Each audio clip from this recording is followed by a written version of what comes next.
বুঝে নিলাম। তাবিজ করে এত নাটক, ইশরাত খান তাবিজ করে যদি মানুষ আটকানো যাইতো তাহলে এতদিন আমার জামাইরা অন্য কেউ আটকায় রাখতো, আমার কাছে থাকতো না, বুঝছো? চেষ্টা তো কম চালায় না, কিন্তু সব তাবিজই ব্যর্থ ভালোবাসার কাছে, এটাই বাস্তব।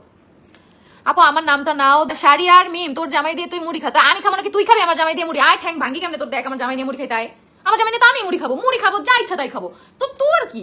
শাড়ি আর মিম খুব চুলকানি উঠছে। আপু যতই হোক মা বাবা এভাবে বলবেন না।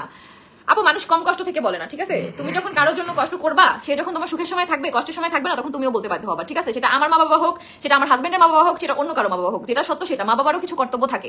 শুধুমাত্র সন্তান হলেই যে সন্তানের কর্তব্য সেটা না, মা বাবারও উচিত প্রত্যেকটা ছেলে মেয়েকে একসাথে রাখা, ঠিক আছে? তাদের একটা নিয়ম কি, কোনো ঝামেলা হইলে সে তার সুন্দর মতো তার মেয়ে যা বলে সে তাই করে। তো তাহলে যখন আমাদের ভালো সময় ছিল তখন সবাই কেন আমাদের সাথে মিশছে? আমার কথা হচ্ছে এটা। খারাপ সময় যদি মিশতে না পারে, ভালো সময় কেন মিশছে? আমার কথা স্ট্রেট ফরওয়ার্ড, ঠিক আছে? আমি যা বলি সামনাসামনি বলে দিই। সো এটাই হচ্ছে কথা।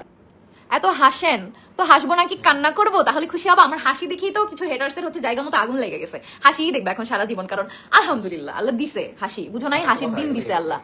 তো দিয়ে দাও। রোজার আম্মু এক বালতি মেকআপ নিয়ে ক্যামেরার সামনে এসে ন্যাচারাল বিউটি সাজে। রোজার আম্মু কোথায় বসে আমি ন্যাচারাল বিউটি? এক বালতি মেকআপ কিনতে জামাই টাকা থাকা লাগে, তোর জামাই তো নাই, তোর জামাই তোর দিতেও পারে না, এই জন্য তোর হিংসা লাগে। এবার তিশা লাইভে এসে তার হ্যাটার্সদের পুরোপুরি ধুয়ে দিল, বলল আমি আমার জামাইকে কালো জাদু করে রাখি বা তাবিজ করে রাখি, আমি তো আমার নিজের জামাইকে তাবিজ করে রেখেছি, অন্য কারো জামাইকে তো নিয়ে আসছি না। তাহলে তোদের এত জলে কেন? তাহলে তোরা এত জলে পড়ে যাচ্ছিস কেন? আমার সুখ দেখে তোদের কি সহ্য হচ্ছে না? এবার লাইভে এসে পুরোপুরি ধুয়ে দিল তার হ্যাটার্সদের। আরও অনেক কিছুই বলেছে তৃষা। তো বিস্তারিত জানতে ভিডিওটা না টেনে অবশ্যই কিন্তু সম্পূর্ণ দেখতে হবে।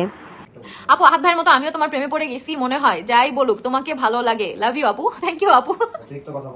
কপাল ভালো যে তুমি একটা মেয়ে, বুঝছো? কুটুপুরি কেমন আছে? আলহামদুলিল্লাহ আপু, কুটুপুরি ভালো আছে। থাক ভাই আমি চলে যাই, এই বেডি আমার নাম নিবে না ভাই, এমন আমি নিজি নাম বেডি, তোমার নাম নিছি। আল্লাহ, ভ্লগ দেখতে দেখতে তোমাদের বাসা মুখস্থ হয়ে গেছে। হ্যাঁ এই জন্য তো এটা আমার রুম দেখলেই তো বোঝা যায় এটা আমার বেডরুম। ভ্লগে তো আমি প্রতিদিনই দেখাই। আপু তোমাকে এত সুন্দর লাগে কেন? দুষ্টু মেয়ের মিষ্টি হাসি, তুমিও ভালো তাই, এই জন্য। আপু 5000 কমেন্ট করছে, একটা রিপ্লাই দেন। কি পরিমাণ মিথ্যাবাদী হয় বলে 5000 কমেন্ট করছে। আমি বাংলাদেশ থেকে দেখতেছি। Thank you Simon, thank you. আমি তোমার সাথে দেখা করতে চাই, প্লিজ প্লিজ, ইনশাল্লাহ দেখবা দেখা হয়ে যাবে সাবারে ঘুরতে ঘুরতে। আসসালামু আলাইকুম আপু, কেমন আছেন সবাই? আপনার কুটু পাখি কি করে? আমার কুটু পাখি ঘুমায়, একটু পরে উঠবে, বুঝছো? ওই আপু হ্যাঁ বলো। তুমি আলিশা সজাগ থাকতে লাইভ কেন হইলা না? আমার লাইভে আসার কোনো ইচ্ছাই ছিল না আজকে, এমনি মনে হয়েছে যাই একটু লাইভে আড্ডা দিয়ে। আমি বসছিলাম চা খাওয়ার জন্য, চাটা খেয়ে তখনই চা খাওয়ার মধ্যেই বললাম যে চল আজকে আমার পার্সোনাল আইডি দিয়ে একটু লাইভে যাই, বুঝছো? বা আমার স্বামীর আইডিতে একটু ঘুরে আসবেন। কেন আমি আপনার স্বামীর আইডিতে কেন যাবো আপু? আপু দয়া করে আমার পেজে একটু ফলো করে দিতে বলো, বেবি এলিগেন্স বলে দিছি আপু। Thank you. আসসালামু আলাইকুম, কেমন আছো? ওয়ালাইকুম আসসালাম।